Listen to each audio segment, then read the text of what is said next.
আশাবাদী এই ৩ নম্বর ওয়ার্ড এই ১৬ আসনের ভিতরে সর্বোচ্চ ভোট আমরা আদায় করব। তা আমরা চাই উনাকে নেতা হিসাবে উনি যেন আসুক। নেপালে যখন ফুটবল খেলা হয়েছিল এই সাব গেমসে উনি গোল করে বাংলাদেশের মানচিত্রকে পৃথিবীর বুকে আরেকবার পরিচিতি দিয়েছিলেন। আমরা আশাবাদী এই ৩ নম্বর ওয়ার্ড এই ১৬ আসনের ভিতরে সর্বোচ্চ ভোট আমরা আদায় করব। আমাদের এই ১৬ আসনে ৮টা ওয়ার্ড নিয়ে গঠিত, ১৬ আসনে ৮টা ওয়ার্ড নিয়ে গঠিত। এই 8টা ওয়ার্ডের ভিতরে সর্বোচ্চ ভোট আমরা আমিনুল ভাইকে উপহার দিব ৩ নম্বর ওয়ার্ড।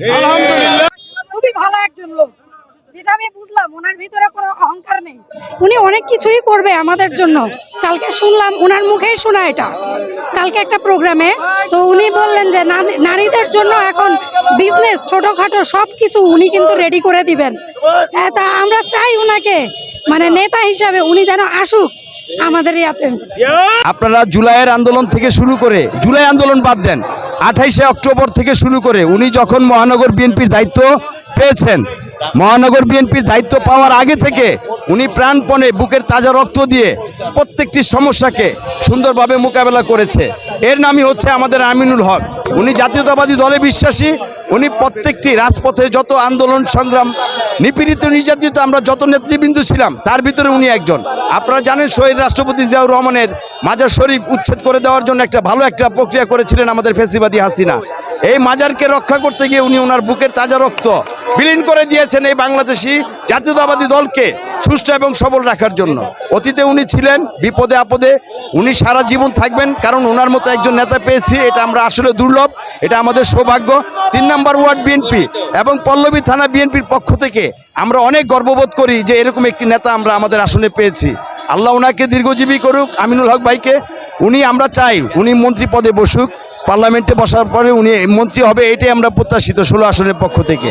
আমাদের আবামও যত জনগণ রয়েছে এরা দেখবেন আমিনুল হক আল্লাহর পরে তার প্রতি একটা বিশ্বাস, একটা ভালোবাসা, একটা স্নেহ, কারণ উনি স্বচ্ছ এবং পরিচ্ছন্ন রাজনীতিবিদ, সাবেক ক্রীড়া দলের অধিনায়ক, কেন্দ্রীয় কমিটির। উনি নেপালে যখন ফুটবল খেলা হয়েছিল এই সাব গেমসে উনি গোল করে বাংলাদেশের মানচিত্রকে পৃথিবীর বুকে আরেকবার পরিচিতি দিয়েছিলেন আমাদের সেই অভিভাবক আমিনুল হক ভাই।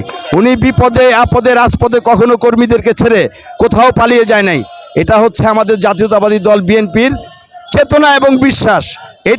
এই বিশ্বাসেই আমরা এখনও আছি রাজপথে, ভবিষ্যতে থাকবো ইনশাল্লাহ। দেশনায়ক জনাব তারেক রহমান, শহীদ রাষ্ট্রপতি জিয়াউর রহমানের জ্যেষ্ঠ পুত্র, আগামী রাষ্ট্রনায়ক তারেক রহমান এই বীরের বেশে বাংলাদেশে ফিরে আসুক, আমরা এটাই প্রত্যাশা করি।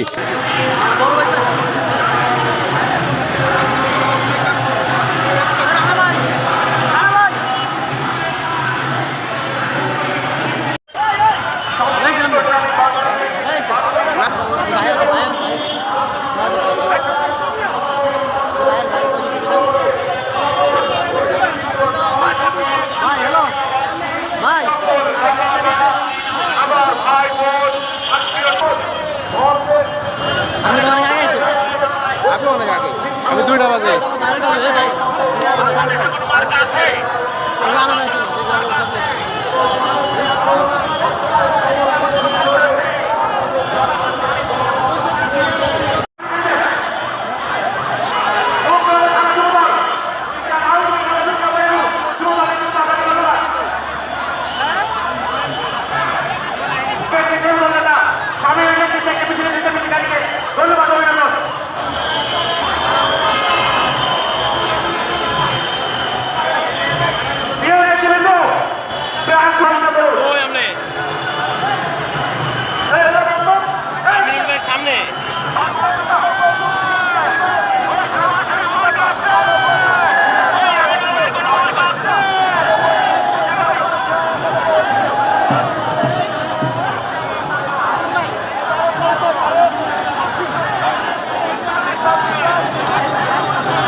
অংশগ্রহণ করুন।